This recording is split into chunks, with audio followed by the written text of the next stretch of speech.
La gestion décentralisée des affaires publiques se porte à merveille. Du moins, le peuple béninois sera convoqué aux urnes le 17 mai pour renouveler les élus communaux et municipaux. À cet effet, nous recevons aujourd'hui M. Laoui Victor, acteur politique, qui a déclaré sa candidature au poste de conseiller dans l'arrondissement de Mangoubin, dans la commune de Glazoué. Observateur et animateur de la vie politique, au détour de cet entretien, l'homme aura à opiner sur le mode de campagne électorale réduite aux médias et également nous aurons à passer en revue les 4 années de gestion du président de la République, Patrice Talon. Monsieur Victor Laoui, bonjour et merci d'avoir répondu à notre invitation. Bonjour, merci beaucoup. Alors, d'entrée, nous allons rapidement comprendre davantage votre aspiration pour les élections, votre participation aux élections. Merci beaucoup, monsieur le journaliste. Notre candidature est due au fait que la population a toujours souhaité avoir parmi les élus communaux des cadres de taille, des cadres inspirés, des cadres qui ont une vision pour leur communauté. Vous n'êtes pas sans savoir que la gestion de développement local voudrait que nous ayons des chances, des qualités diverses, des compétences diverses. Et pour ce qui nous concerne spécifiquement, nous avons commencé ce travail il y a quelques années. Donc, je peux parler d'une dizaine d'années où nous avons commencé par faire des propositions, n'est-ce pas, à nos conseillers, jusqu'à ce que nous-mêmes, la population a fini par dire et si vous allez nous représenter.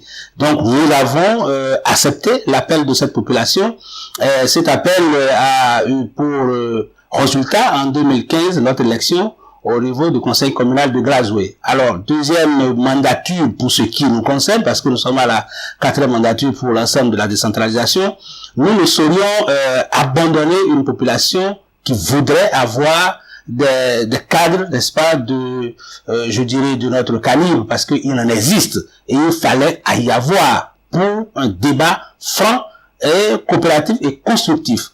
Donc, notre acceptation, n'est-ce pas, pour la candidature à l'élection, n'est-ce pas, communale au 17 mai prochain, est due au fait que c'est une réponse à un appel du peuple. Et également, pour ce que nous concerne, j'ai l'habitude de dire que ceux qui ont le mérite du savoir ont le devoir de partage.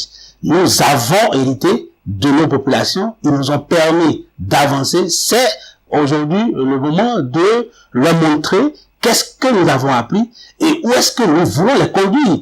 Parce que pour un peuple, il doit y avoir des leaders, il doit y avoir des éclaireurs. Donc nous sommes prêts pour cette lutte et nous avons accepté faire le jeu. Et le schéma est clair, et vous allez voir. Le gouvernement, faisant face aux réalités du Covid-19, a opté pour une campagne médiatique, sinon la campagne limitée aux médias. Que pensez-vous de cette décision? Oui, d'entrée de jeu, je dirais que c'est une décision très salutaire et une décision de haute portée. Parce que aucun gouvernant jusqu'aujourd'hui ne peut prendre la responsabilité de libérer tout un peu pour des regroupements au moment où tout le monde cherche les voies et moyens pour contrer cette pandémie qui ne connaît ni riches ni pauvres, ne connaît ni intellectuels ni paysans. Cela voudra dire qu'il faut adapter, n'est-ce pas, cette élection aux circonstances actuelles. Donc cette décision, je disais que elle est une décision responsable. Maintenant, pour ce qui nous concerne, pour le niveau de développement que nous avons dans notre pays, j'avoue que ça pourrait gêner quelque temps soit peu. Mais lorsque vous écoutez, lorsque nous prenons les différents médias, parce qu'il ne s'agit pas simplement des réseaux sociaux, il s'agit également d'utiliser tout ce qui est médias, donc les journaux, donc les radios communautaires, les radios de proximité. Je crois que la population va faire cette expérience pour voir, et qu'en tant qu'acteur politique, nous-mêmes, nous sommes en train de dire que cette décision-là va pouvoir nous dire, écoutez, il y a une autre façon de faire les élections. Donc, on va s'adapter.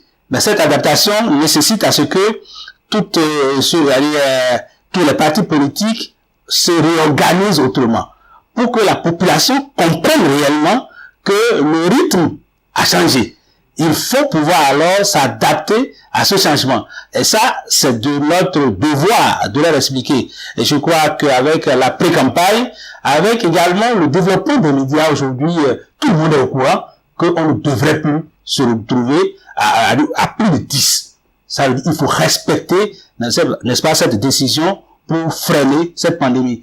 Peut-être, nous avons espoir qu'avant ces élections, la ferveur, ou du moins la peur va plus diminuer et nous allons faire une campagne, en tout cas, saine. Ça, c'est notre conviction. Alors, s'inscrivant dans la même logique, le peuple béninois, il y a 4 années, a opté pour la rupture. Changer la manière de gérer, changer la manière de faire les choses. Alors, c'était le président Patrice Talon qui a été porté au pinacle de la gloire en cet instant. 4 années de gestion. Qu'est-ce que cela vous inspire? Merci beaucoup. Vous me donnez l'opportunité quand même de revenir un peu en arrière, voir 2015, avant de parler de 2016. Vous savez, le candidat d'alors, Patrice Talon, avait une conviction. Et lorsque vous avez la chance de le rencontrer, déjà en 2015, vous vous dites, ah, celui-là a quelque chose derrière sa tête. Il a tellement cette conviction de changer les choses. Et lorsque vous le recevez, lorsqu'il vous reçoit, 5 ou 10 minutes, même si vous n'êtes pas décidé, vous allez changer de position. Ça voudrait dire quoi? C'est au détour, n'est-ce pas, de nos réunions que j'ai eu cette opportunité de rencontrer le candidat. Et j'avoue, pour ce qui nous concerne, dans la commune de Glazoué, c'était compliqué. C'était très difficile pour nous de parler ou de sortir même ce nom. Mais nous avons osé, en son temps, pour dire, le candidat qu'il nous faut, c'est Patrice Talon. En ce moment-là, c'est parce que nous avons écouté quelles sont les différentes réformes que ce candidat voudrait mettre en œuvre lorsque il prendra, n'est-ce pas, le pouvoir. Nous l'avons accompagné, on a battu campagne.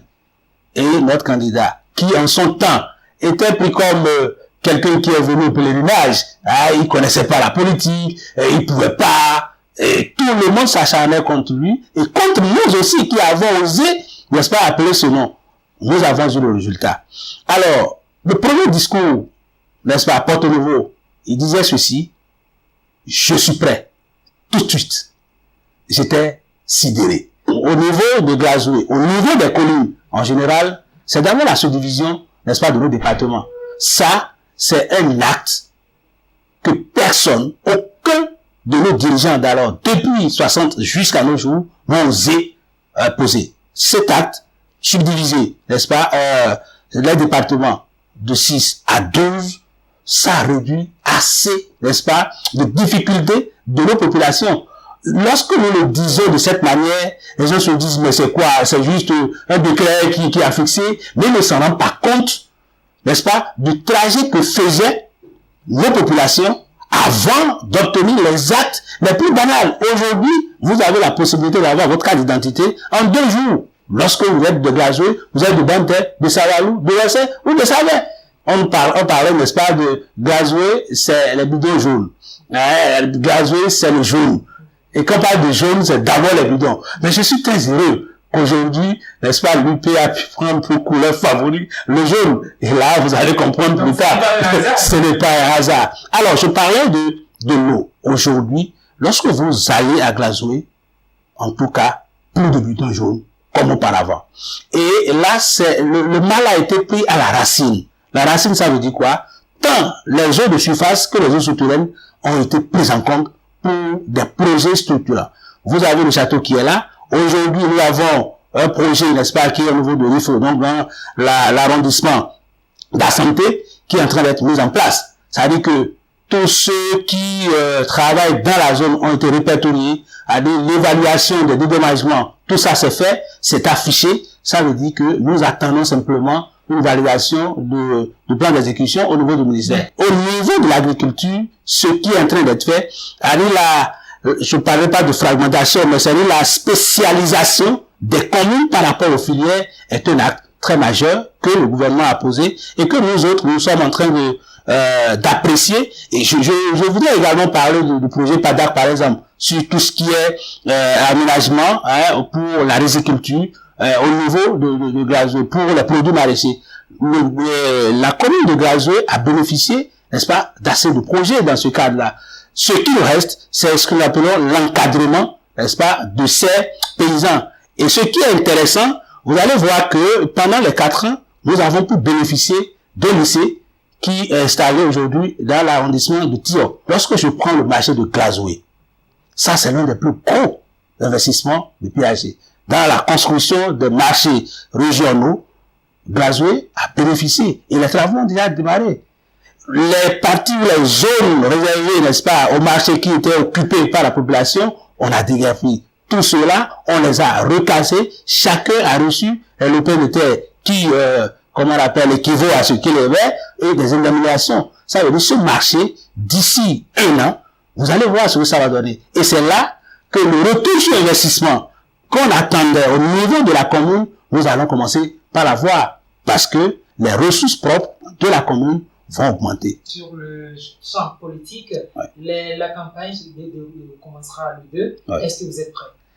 Mais nous autres, on attend juste, parce qu'on est légaliste, hein, sinon on aurait commencé dès à présent ou depuis le moment où la liste est sortie. Mais nous attendons officiellement, n'est-ce pas, le lancement officiel de la campagne.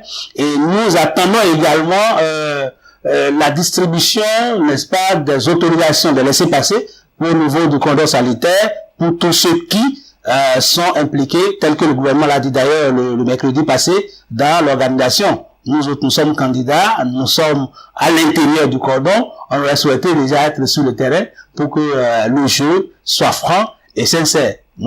Un acteur de foot, vous savez, il faut se préparer avant d'aller sur le terrain. Et nous sommes prêts. De toutes les manières, tout se passera pour le bien.